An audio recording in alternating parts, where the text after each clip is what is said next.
നിയമസഭാ തെരഞ്ഞെടുപ്പിന്റെ അന്തിമ ചിത്രം ഇന്നറിയാം. നാമനിർദ്ദേശ പത്രിക 3 മണിവരെ പിൻവലിക്കാം. നിലവിൽ 985 സ്ഥാനാർത്ഥികൾ. മുഖ്യമന്ത്രിയുടെ തെരഞ്ഞെടുപ്പ് പ്രചരണ പര്യടനം ഇന്ന് എറണാകുളം ജില്ലയിൽ.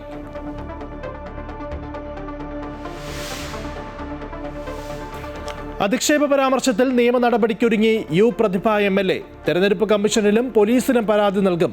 അധിക്ഷേപിച്ചതിനും സ്ത്രീത്വത്തെ അപമാനിച്ചതിനും ഇർഷാദ് ചക്കാലശ്ശേരിക്കെതിരെ കേസെടുക്കണമെന്ന ആവശ്യം.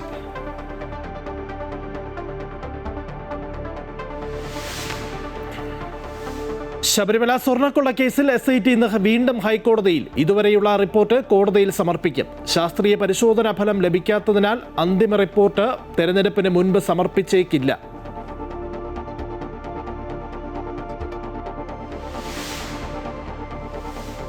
ഇറാനെതിരായ യുദ്ധം ലക്ഷ്യത്തിനടുത്തെത്തിയെന്ന് അമേരിക്ക. സമാധാന ചർച്ച നടക്കുന്നുവെന്ന് സമ്മതിക്കാൻ ഇറാന് ഭയമെന്ന് US president Donald Trump. US വാദങ്ങൾ തള്ളി ഇറാൻ പ്രതിരോധം തുടരുമെന്നും ചർച്ചയ്ക്ക് തയ്യാറല്ല എന്നും ഇറാൻ വിദേശകാര്യമന്ത്രി. ഹോർമുസ് കടലിടുക്ക് കടന്ന 2 ചരക്ക് കപ്പലുകൾ നാളെ ഇന്ത്യൻ തീരത്തെത്തും.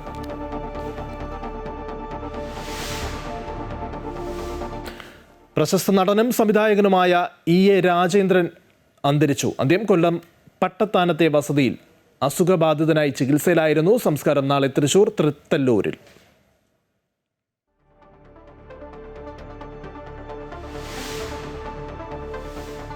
ലോകകപ്പ് ഫുട്ബോൾ യോഗ്യതാ മത്സരത്തിൽ ഇറ്റലിക്ക് ഇന്ന് നിർണായകം. വടക്കൻ അയർലൻഡിനോട് തോറ്റാൽ ഇറ്റലിക്ക് തുടർച്ചയായി 3ാമതും ലോകകപ്പ് നഷ്ടമാകും. മത്സരം രാത്രി 1:15. ബ്രസീൽ ഫ്രാൻസ് സൗഹൃദ പോരാട്ടവും ഇന്ന്.